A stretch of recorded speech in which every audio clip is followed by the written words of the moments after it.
Rooted, week 4, day 4. Surrender is an important aspect of our relationship with the Lord. It goes beyond recognizing that we belong to God. When we surrender, we let go and put the focus where it belongs, on Him. But it isn't giving up in the way we normally define it. The action is more like giving over. The best example of this is Jesus as he approaches his crucifixion. He took Peter and the two sons of Zebedee along with him, and he began to be sorrowful and troubled. Then he said to them, "My soul is overwhelmed with sorrow to the point of death. Stay here and keep watch with me." Going a little further, he fell with his face to the ground and prayed, "My Father, if it is possible, may this cup be taken from me. Yet not as I will, but as you will." Then he returned to his disciples and found them sleeping. "Couldn't you men keep watch with me for 1 hour?" he asked Peter. "Watch and pray so that you will not fall into temptation.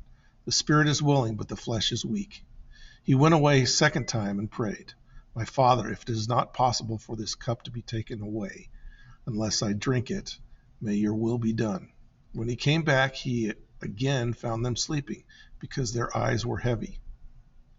So he left them and went away once more and prayed the third time, saying the same thing. Then he returned to the disciples and said to them, "Are you still sleeping and resting? Look, the hour has come, and the Son of Man is delivered into the hands of sinners. Rise, let us go. Here comes my betrayer." While the Garden of Gethsemane, while in the Garden of Gethsemane, Jesus said, "My soul is overwhelmed with sorrow to the point of death." Jesus knew he was about to be betrayed, tried, found guilty, and finally would suffer one of the most humiliating, horrifying, and painful deaths imaginable: crucifixion. Jesus struggled not only with the fear of death, as other men do, but also with the fact that he was about to take on the full punishment for the world's sin. He was about to truly walk through the valley of the shadow of death, Psalm 23:4. Because of the sin of humanity, he experienced the wrath of God. His thought was overwhelming to him. Luke 22:44 says, "And being in anguish, he prayed more earnestly, and his sweat was like drops of blood falling to the ground."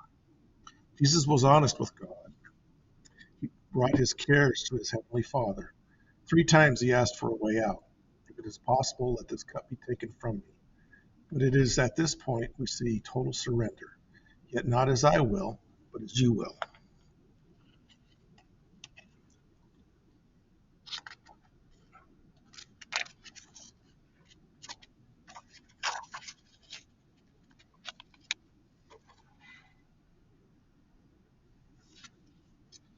How he was able to surrender to the will of God.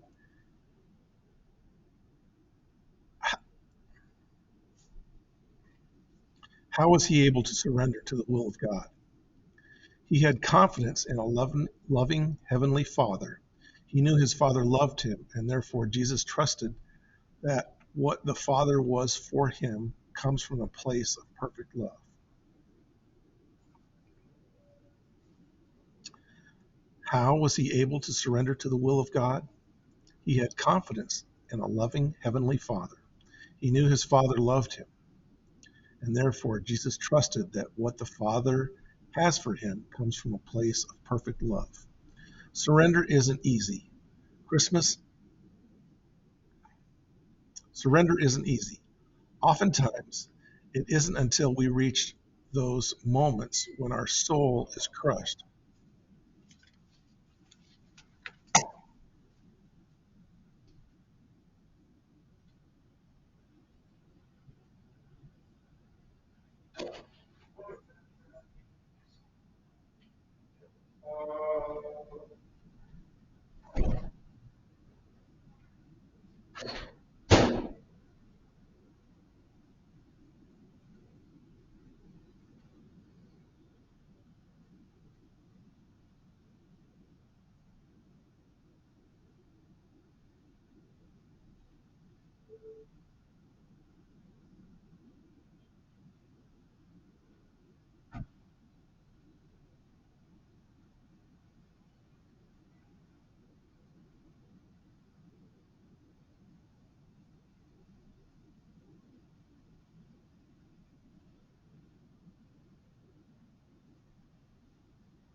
How was he able to surrender to the will of God?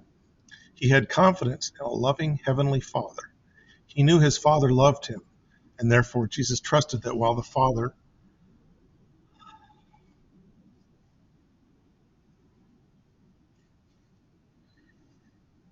How was he able to surrender to the will of God? He had confidence in a loving heavenly Father. He knew his Father loved him, and therefore Jesus trusted that what the Father has for him comes from a place of perfect love. Surrender isn't easy. Oftentimes, it isn't until we reach those moments.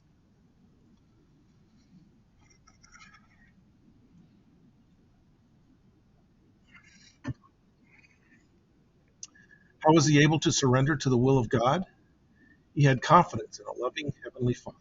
He knew his Father loved him, and therefore Jesus trusted that what the Father has for him comes from a place of perfect love.